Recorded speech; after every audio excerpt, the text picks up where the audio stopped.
बिस्मिल्लाहिर्रहमानिर्रहीम। अस्सलामुअलैकुम दोस्तों, उम्मीद आप सब खैर वाफियत से होंगे। शहंशाह शाहजहां पार्ट 17। ज्ञानी की हिदायत के मुताबिक अरसलान बेग मलिका नूर महल महरुन्निसा की कुर्बत हासिल करने की कोशिश करने लगा।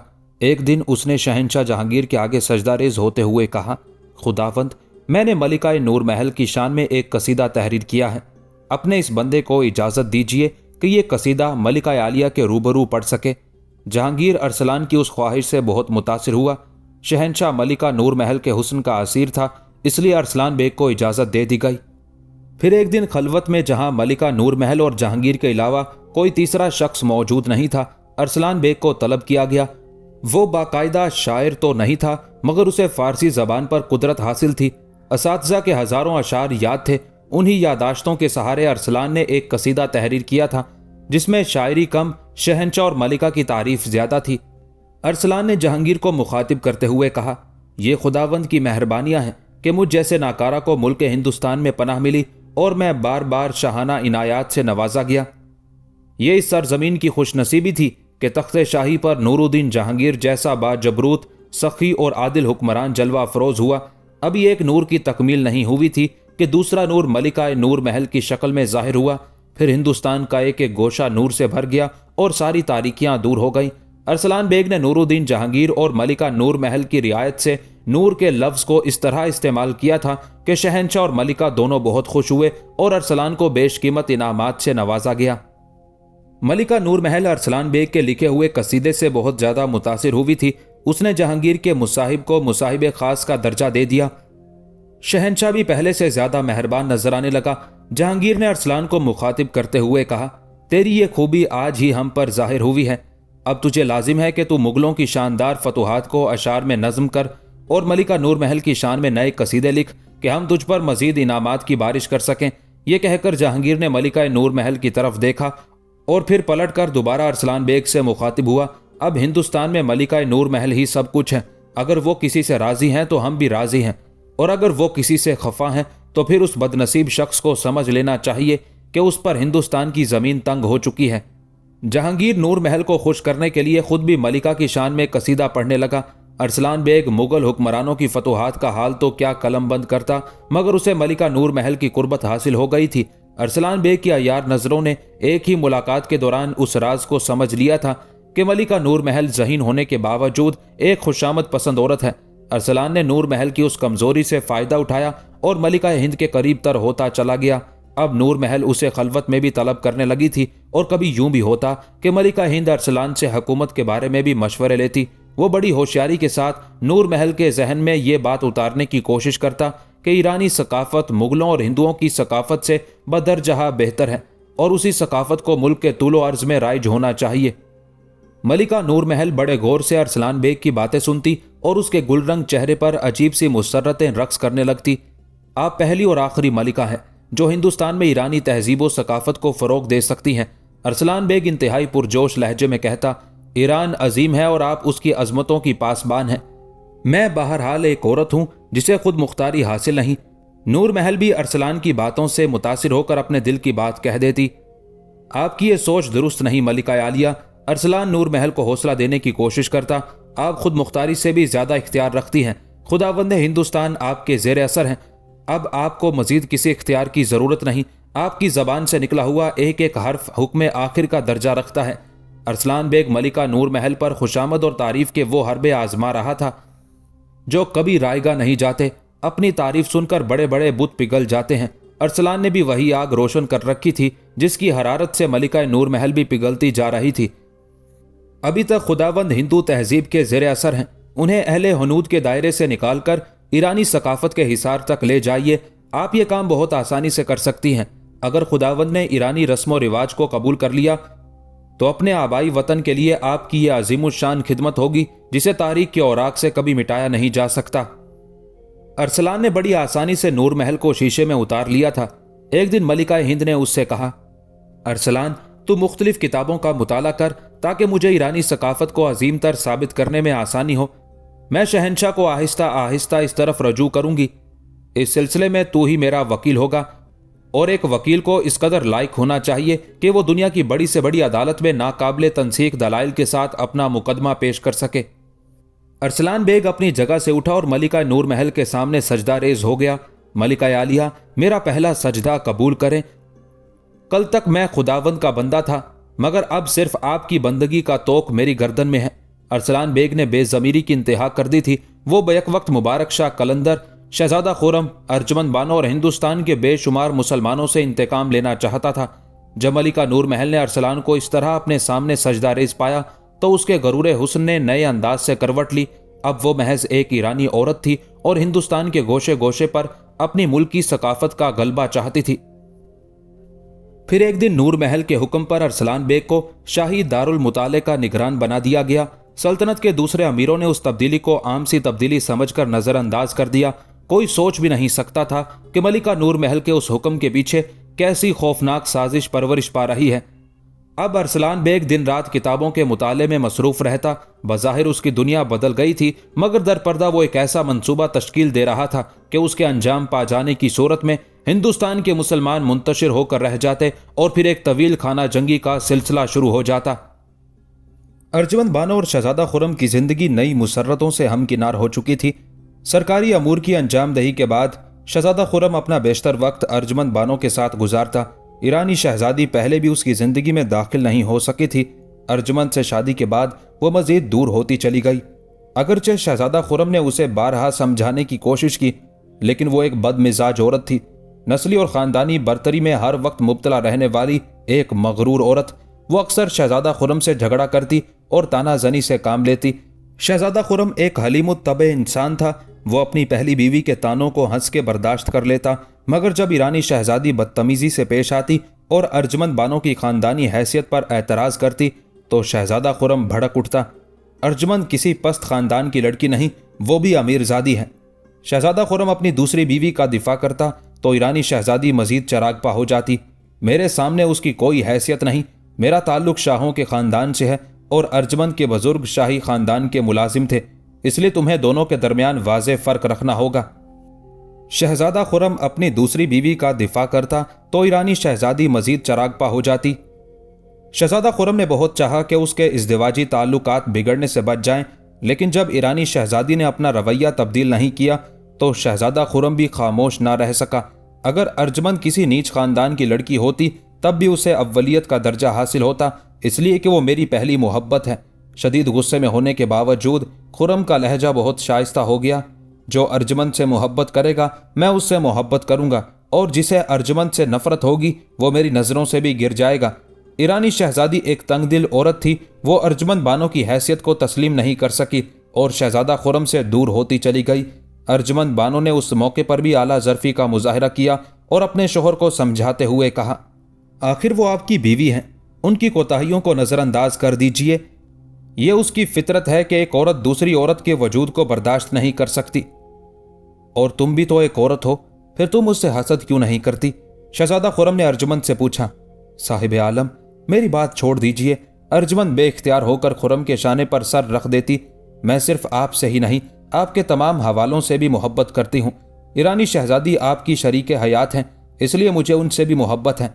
अर्जुमंद का जवाब सुनकर शहजादा खुरम के चेहरे पर अजीब सी सरशारी का रंग उभर आता और वो इंतहाई वारफ्तगी के आलम में बोल उठता, मुझे तुम पर फख्र है अर्जुमंद।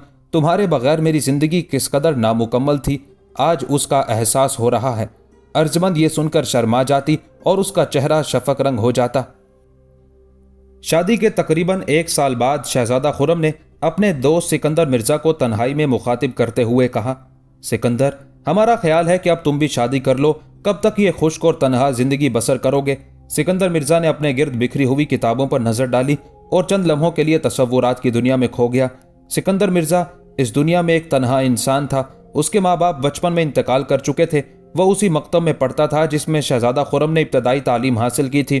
खुरम को सिकंदर मिर्जा से बहुत मोहब्बत थी। माँ बाप के इंतकाल के बाद खुरम उसे महल में ले आया और सिकंदर मिर्जा की तरबियत इस तरह होने लगी जैसे वो खुद भी शहजादा हो। जहांगीर ने बेटे की सिफारिश पर सिकंदर मिर्जा के लिए बेहतरीन अतालीक मुकर्रर किए थे। अगरचे सिकंदर मिर्जा की शाही खानदान से दूर की रिश्तेदारी भी थी, लेकिन वो शहजादा खुर्रम को महज अपना दोस्त समझता था। सिकंदर मिर्जा ने छोटी सी उम्र में सियासत और मजहब पर गहरा मुताला किया था। अगर कभी खुर्रम किसी मामले में उलझ जाता तो सिकंदर मिर्जा उसे बड़ी आसानी से हल कर देता। इस तरह सिकंदर मिर्जा शहजादा खुर्रम का दोस्त भी था और मुशीर भी। आज जब शहजादा खुर्रम ने उसकी तन्हाई का जिक्र किया तो सिकंदर मिर्जा कुछ देर के लिए अपने ख्यालात में खोकर रह गया था। उसने पीछे मुड़कर शाहराए हयात पर नजर डाली। जिंदगी की राहगुजर दूर तक खाली थी। क्या सोच रहे हो सिकंदर? शहजादा खुर्रम ने अपने दोस्त को दोबारा मुखातिब किया।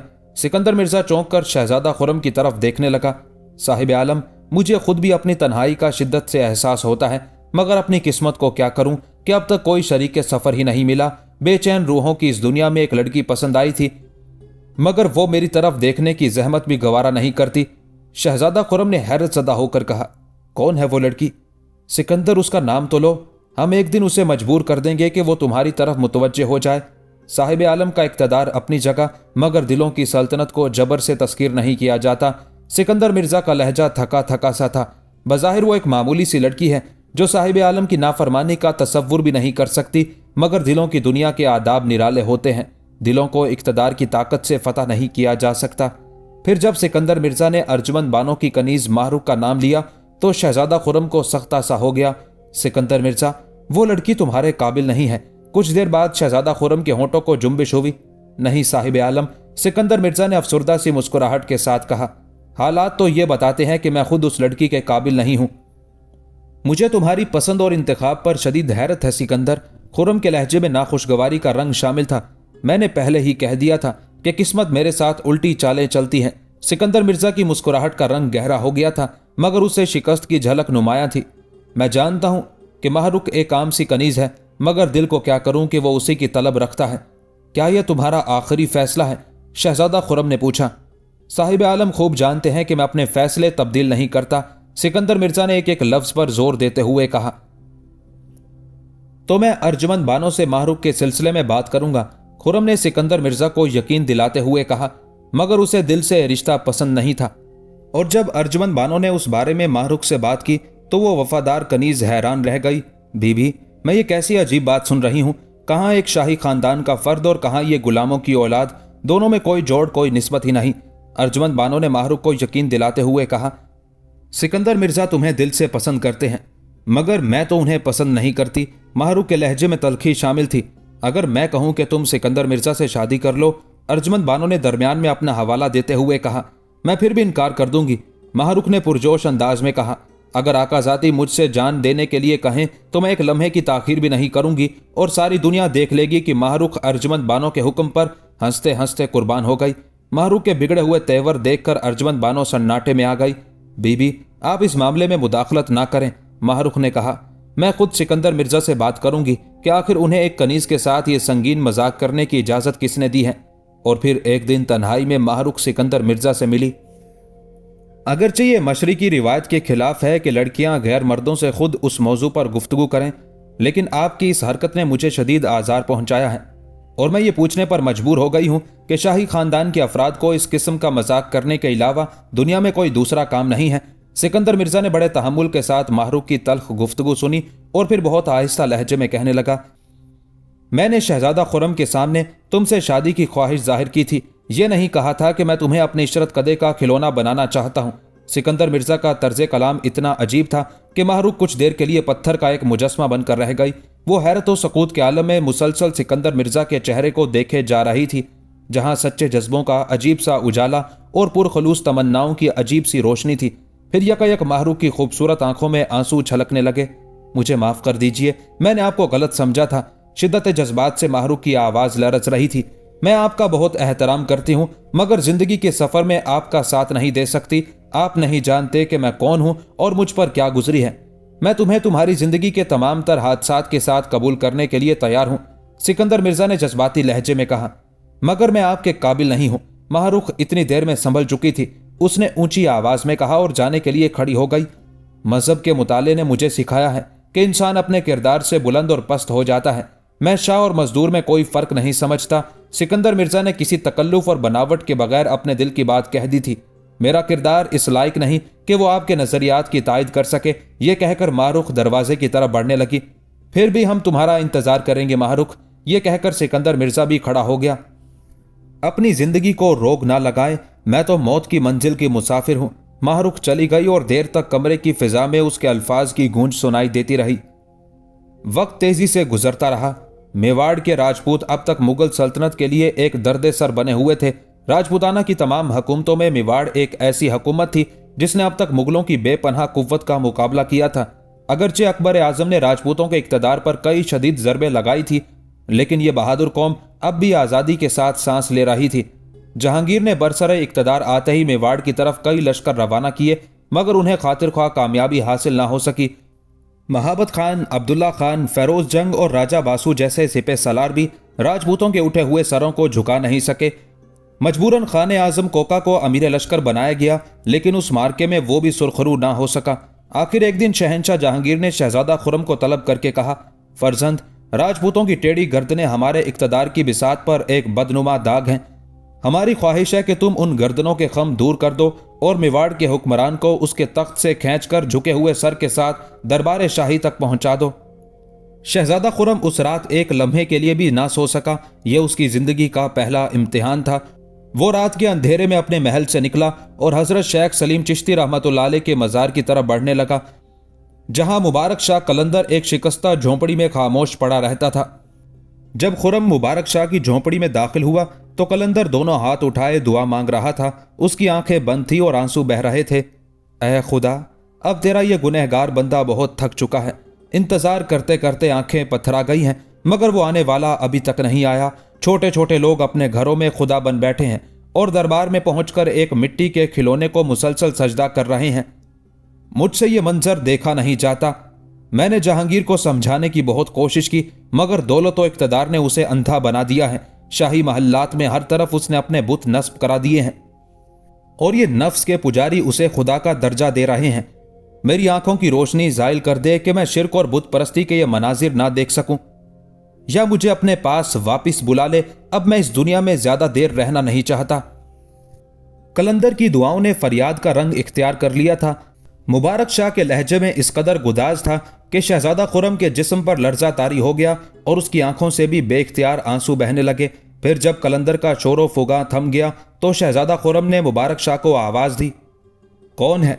कलंदर ने कहा, मगर उसकी आंखें बंद थी। मैं हूं, आपका खादिम शहजादा खुर्रम। खुर्रम का नाम सुनकर मुबारक शाह ने आंखें खोल दी और उठकर खड़ा हो गया। आओ शाहजहां, मैं कब से तुम्हारा इंतजार कर रहा था। खुर्रम ने नियाजमंदाना तौर पर सर झुका दिया और बहुत आहिस्ता लहजे में बोला, बाबा, रोजो शब के हंगामों से फुर्सत नहीं मिली। ऐसे हंगामे थे कि बाबा को भी भूल गया, कलंदर ने शिकायतन कहा, मगर उसके एक एक लफ्ज से शदीद मोहब्बत का इजहार हो रहा था। शादी का ऐसा जश्न मनाया कि आगरे की एक एक गली जगमगा उठी, मगर बाबा को पूछा तक नहीं।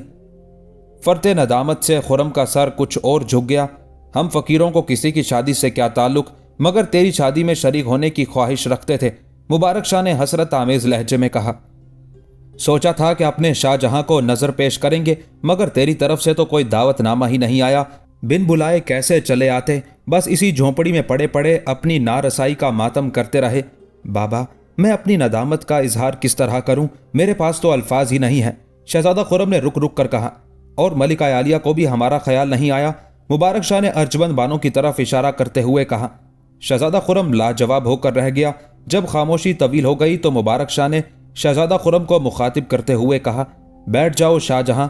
मुबारक शाह ने उसी चटाई की तरफ इशारा किया जिस पर एक बार अर्जमंद बानो भी बैठ चुकी थी। ये तख्ते हिंदुस्तान है। शहजादा खुर्रम एक लम्हे की ताखीर किए बगैर खाक आलूद चटाई पर बैठ गया। रात के पिछले पहर तुम इस फकीर के पास क्यों आए हो? मुबारक शाह ने निहायत शफकत आमेज लहजे में कहा। आखिर ऐसा कौन सा जरूरी काम है? बाबा, आलम पनाह ने मुझे मेवाड़ की जंगी मुहिम के लिए मुंतखब किया है। शहजादा खुर्रम बहुत आहिस्ता बोल रहा था। आलम पनाह तो सिर्फ खुदा की जात है। मुबारक शाह के लहजे में बड़ा जलाल था। तुम एक इंसान को आलम पनाह कहते हो? शहजादा खुर्रम कलंदर के उस सवाल का क्या जवाब देता, बस इतना कहकर रह गया, मैं जानता हूं, मगर आदाब शाही की खिलाफ वर्जी किस तरह करूं? फानी और बेदस्तोपा इंसानों ने अपने नफ्स को मुतमईन करने के लिए कैसे कैसे लकब तराशे हैं। कलंदर के अल्फाज में जलाल की वही आग रोशन थी। अगर खुदा तुम्हें इक्तदार दे दे तो तुम ऐसा हरगिज ना करना। शहजादा खुर्रम ने शर्मसारी के साथ सर झुका लिया। शहंशाह क्या चाहता है? जहांगीर का नाम आते ही कलंदर के लहजे की तपिश कुछ और बढ़ गई थी। यही कि मैं इस जंगी मुहिम की कयादत करूं और राजपूतों को मुगल सल्तनत के आगे झुकने पर मजबूर कर दूं। खुर्रम ने शहंशाह के मंसूबे की वजाहत करते हुए कहा। जहां पनाह मेरी जंगी सलाहियतों का इम्तिहान लेना चाहते हैं। शहजादा खुर्रम की जबान एक बार फिर लड़खड़ा गई थी। फिर इस फकीर के पास क्यों आए हो? मुबारक शाह ने बेनियाजी के अंदाज में कहा। अपनी फौजें ले जाओ और मेवाड़ पर हमला कर दो। तलवारों से तलवारें टकराएंगी, सर जिस्मों से जुदा होंगे, खून बहेगा और फिर जो होना है हो जाएगा। तुम्हारा बाप हमें भिखारी कहता है और वो ठीक ही कहता है। बेशक हम किसी के दर के भिखारी हैं और एक भिखारी तुम्हें क्या दे सकता है? मैं तो ऐसा नहीं समझता, शहजादा खुर्रम ने डरते डरते कहा। तुम्हारे समझने ना समझने से क्या होता है? मुबारक शाह ने तेज लहजे में कहा। तुम हमारा हुलिया नहीं देखते, ना तन पर लिबास है और ना पेट के लिए रोटी, बस सर छुपाने को एक झोंपड़ी है जो किसी बंदा खुदा ने तर्स खाकर बना दी थी। तुम्हें क्या हो गया है शाहजहां? भिखारियों के पास मांगने आए हो? मुबारक शाह आज बिल्कुल बदली हुई शक्ल में नजर आ रहा था। शहजादा खुर्रम बहुत देर तक खामोश बैठा कुछ सोचता रहा, फिर यकायक पुरजोश लहजे में कहने लगा। कभी मुझे शाहजहां कहकर पुकारते हैं, कभी मेरे हाथों हिंदुस्तान के तख्तो ताज फरोख्त कर देते हैं, फिर कभी अपने आप को भिखारी कहते हैं। आखिर ये सब कुछ क्या है बाबा? ये सब मेरी दीवानगी की हरकतें हैं शाहजहां, इन्हें फरामोश कर दे। मुबारक शाह ने बेजारी के लहजे में कहा। मैं वाकईतन भिखारी हूं, मेरे पास तुझे देने के लिए कुछ नहीं है। अगर मेरी दुआओं में इतनी ही तासीर होती कि मैदान जंग का नक्शा बदल जाता तो फिर मैं अपने लिए दुआ क्यों नहीं करता? अगर मेरी जबान से अदा होने वाले अल्फाज में ऐसा ही असर होता तो सबसे पहले मैं अपनी गुर्बत दूर करने के लिए दुआ मांगता। कलंदर मुसलसल अपनी जात की नफी कर रहा था। मैं इस रात से बाखबर हूं कि शहंशाह ने आपको सीमो जर के अंबार की पेशकश की थी। अगर आप दौलत के उस जखीरे को कबूल कर लेते तो ये इफलास कभी का दूर हो चुका होता। शहजादा खुर्रम ने एक मजबूत दलील देते हुए कहा। शहंशाह वक्त को सजदे से इनकार करने वाला कोई मामूली इंसान नहीं हो सकता। मैं आपके मकाम से तो वाकिफ नहीं, मगर इतना जरूर है कि मेरे लिए आपकी जात बहुत मोहतरम है। आप मारिफत के शहंशाह हैं या एक आम भिखारी, मुझे इससे कोई गरज नहीं। मैं तो आपका हो चुका, बस इस दरवाजे से उठकर कहीं और नहीं जाऊंगा। शहजादा खुर्रम के लहजे में इस कदर बेसाख्तगी और अपनाइयत थी कि मुबारक शाह बेकरार हो गया था और उसने अपने मुसल्ले से उठकर खुर्रम को गले से लगा लिया। फिर शहजादे की पेशानी पर तवील बोसा देते हुए बोला। मैं जानता था कि मेरा शाहजहां यही जवाब देगा। कलंदर की आवाज में बड़ा सोज था और आंखें आंसुओं से लबरेज थी। तुझे क्या खबर शाहजहां कि तेरे लिए क्या क्या दुआएं करता हूं, मगर मैं तुमसे इसलिए नाराज था कि तुमने मुझे शादी के मौके पर क्यों याद नहीं किया, फिर अपने आप को यह कहकर मुतमईन कर लिया कि मुबारक शाह तो एक भिखारी है। शाहों की तकरीब में तेरा गुजर क्या मानी? शहजादा खुर्रम ने बेकरार होकर कलंदर के हाथों को बोसा देना चाहा, मगर मुबारक शाह ने घबराकर अपने दोनों हाथ खींच लिए। नहीं शाहजहां, अपनी मोहब्बत को बुत परस्ती का रंग ना दे। यह बुत परस्ती नहीं बाबा, अकीदत है। शहजादा खुर्रम ने अपने अमल की वजाहत करते हुए कहा। मैं बुत परस्ती का तसव्वुर भी नहीं कर सकता। पहले लोग एक इंसान के हाथ चूमते हैं और फिर एक दिन उसी के कदमों पर अपना सर रख देते हैं। मुबारक शाह ने बुलंद आवाज में कहा। शैतान के बहकाने के अंदाज बड़े पुरफरेब होते हैं। अगर मोहब्बत व अकीदत एतदाल में ना रहे तो बुत परस्ती हो जाती है। शहजादा खुर्रम संभल गया। मुबारक शाह के उस किरदार ने खुर्रम को और भी मुतासिर किया था। बाबा, मेरा खुदा गवाह है कि मसरूफियात के हंगामे में मुझे याद नहीं रहा। खुर्रम मुबारक शाह को अपनी शादी की तकरीब में ना बुलाने का उज़र पेश कर रहा था। आप तो वो हैं कि मैं आपकी शिरकत पर नाज करता, मगर अपनी बदनसीबी को क्या करूं कि उस सादत से महरूम रहा। नहीं शाहजहां, गुजरी बातों का मलाल ना कर, हमने तो बस यूं ही शिकायत कर दी थी।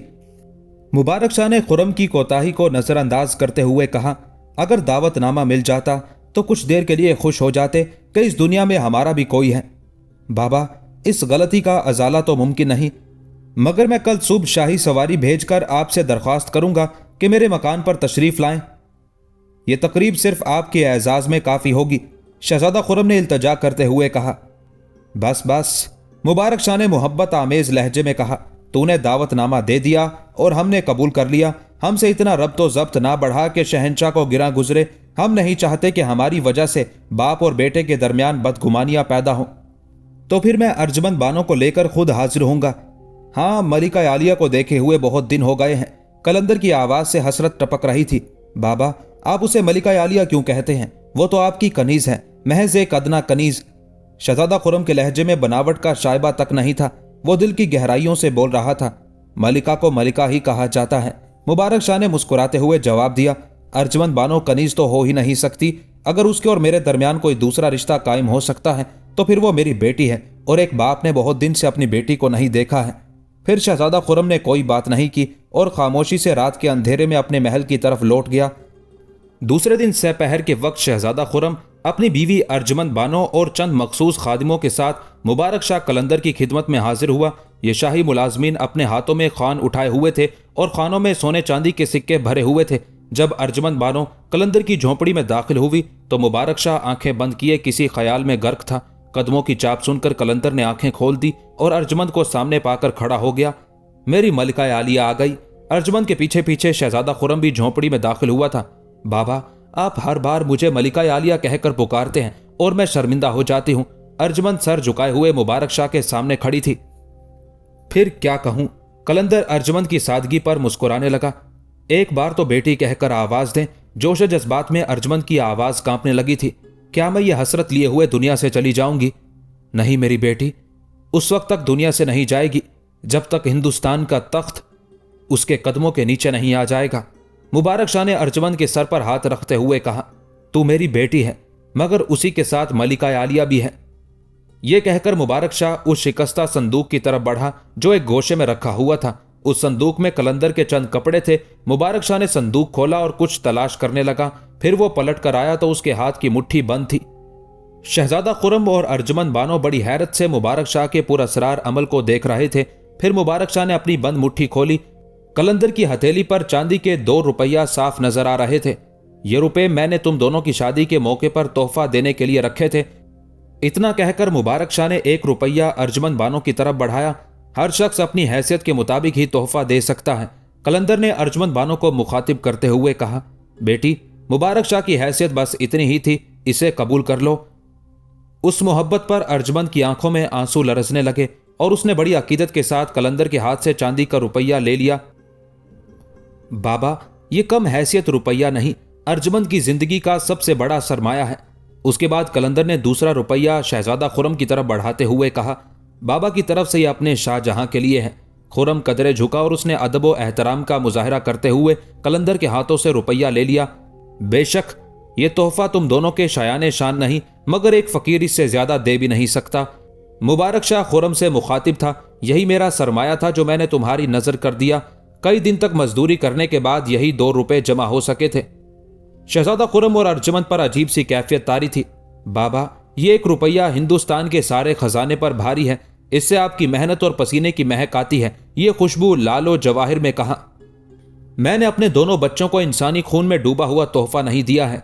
मुबारक शाह की बेख्वाब आंखों में गैरत की आग रोशन थी। मैंने ये भी गवारा नहीं किया कि दूसरों की नजर कबूल करूं और खैरात में हासिल किया हुआ वो रुपया तुम्हारे दामन में डाल दूं।